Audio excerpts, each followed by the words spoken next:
Licenziati seduta stante i falsi bidelli scoperti nel veneziano perché in possesso di titoli o diplomi non riconosciuti. Tutti i falsi bidelli sono provenienti dalla Campania, da Napoli per la precisione. Principalmente abbiamo riscontrato che queste persone che vengono qui e dicono di essere tutte regolari provengono proprio da quella regione. Allora io alla collega ho scritto che l'Ufficio Scolastico Regionale del Veneto da tempo ha messo in campo anche un'azione, diciamo, di ispezione, di verifica dei titoli, e se ci sono delle scuole che regalano i titoli, queste devono essere bloccate dalla regione stessa.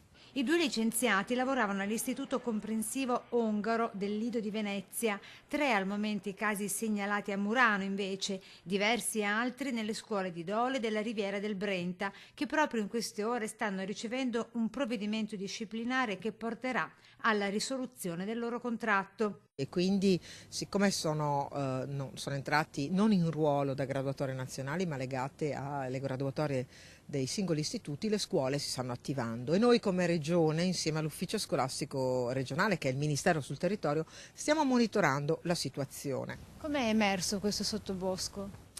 Perché è chiaro che una persona magari che ha lavorato veneta, che ha lavorato in Veneto nelle nostre scuole, si è vista magari sopravanzare, scavalcare da qualcuno e ha chiesto ragione di punteggi, ha chiesto ragione di titoli, e lì, scavando, verificando, abbiamo scoperto che il quadro è ben diverso da quello regolare.